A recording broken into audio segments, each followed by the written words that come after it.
Hello everyone, my name is Sha'Kayla, and today I'm going to be talking about leadership and incorporating leadership with the military and military leadership. So the overall mission of the military is to follow the Navy's core values of the honor, courage, and commitment. And as a leader, you have to develop those skills to support the Navy's mission.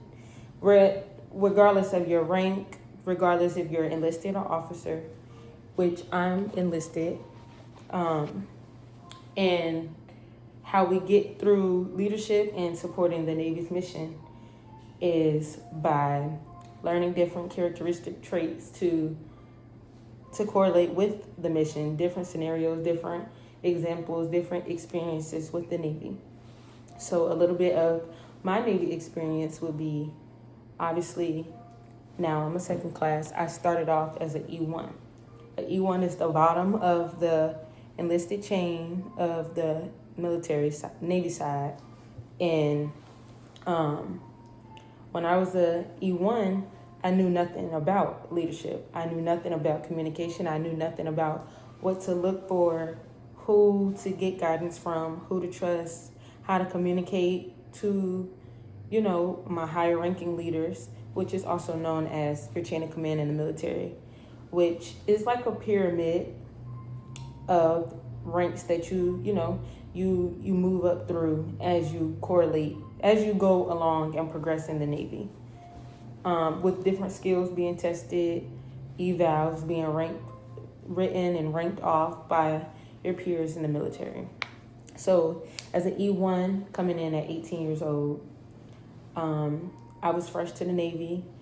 I had obviously other leaders in my chain of command that was higher ranking than me, but that really opened my eyes when it came to what a leader looks like in the military, because I had bad leaders, but I've also had good leaders as well. And when I say bad leaders, I had leaders who were pro-Navy and were very good at their job, but they didn't know how to guide other sailors that were lower ranking than them.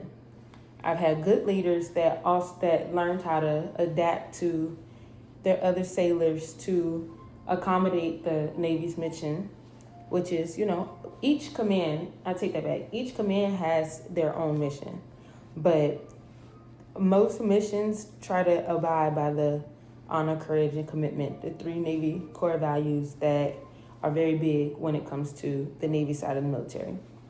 So I had a leader on my boat. He was a second class.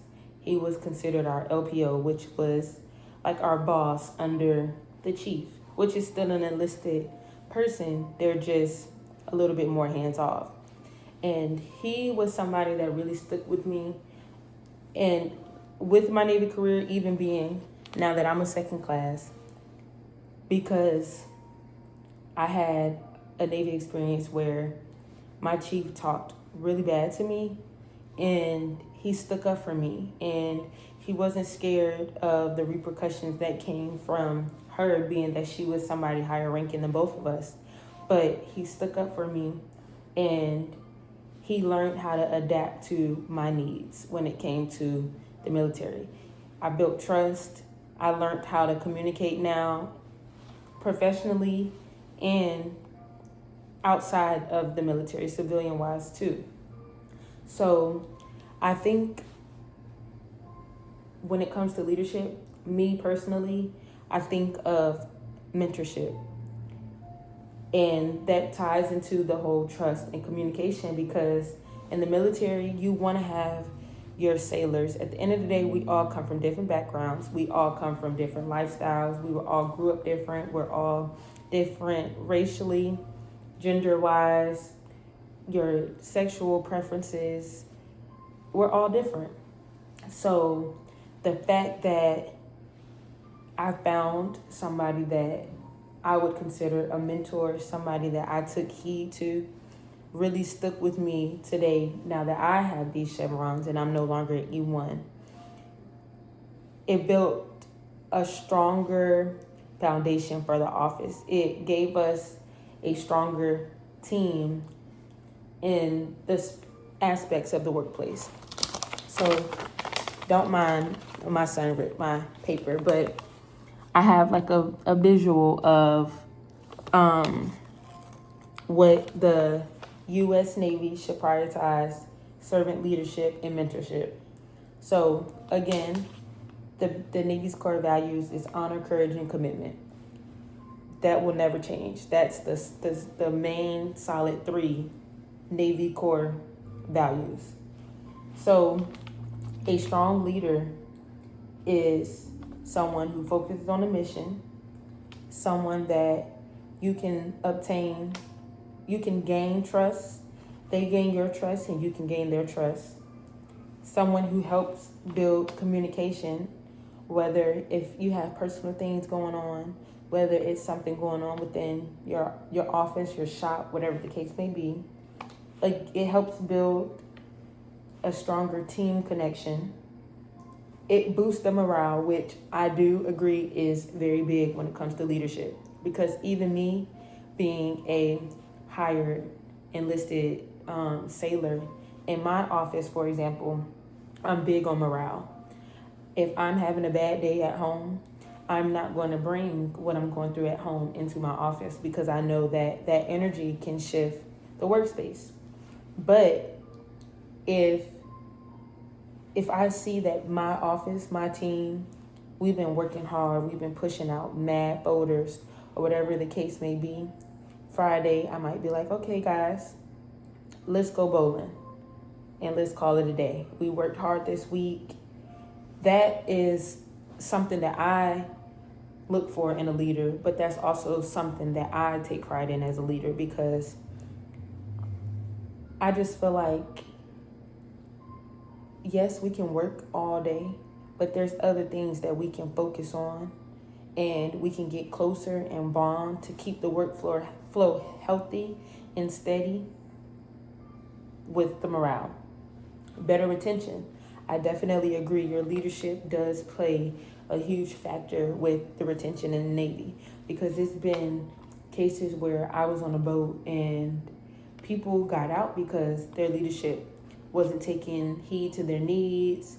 If they had family matters come up, they weren't prioritizing them and what their sailors needed to get done.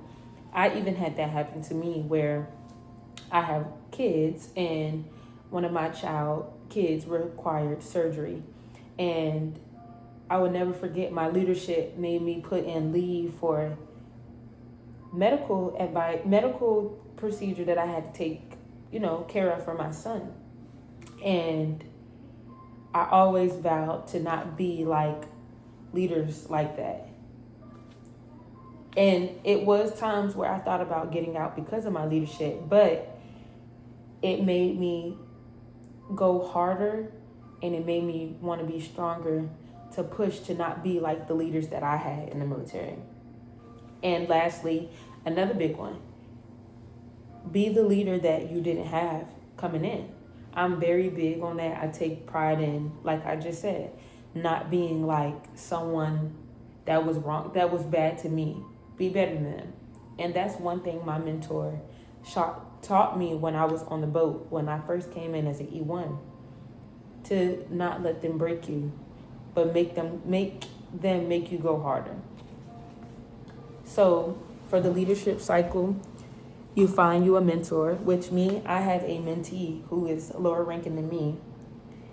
I hear her story. We get together and we develop a plan. I let her talk to me about her previous Navy encounters, her personal, whatever makes her feel comfortable, whatever she likes to share. And I take my own personal notes to figure out how I can lead her. I inspire her. I try to push to do the right thing so that she can see how I handle certain situations, so that when she's in a situation similar to me, she can think back to second class Venable and remember, V would do this, 1 and 2 would do that. And I think that us as a whole, the Navy wants retention. But I think the whole takeaway from leadership is, for the Navy, is itself is people are the Navy's greatest asset. Investing in a servant leadership and mentorship creates stronger sailors, stronger commands, and a stronger Navy, which at the end of the day, that's all it's about. So I do think leadership is very much big, because in the Navy, the military, because I just feel like it'll help the morale, it'll help the mission, and it'll keep people pushing and keep people going. I hope you enjoyed my speech. If you have any questions, I don't have an audience. My kids are my audience, and they're small. So if you guys have any questions for, my fellow classmates, you can comment them, and I will take the time out to respond back to them as I see them. Thank you.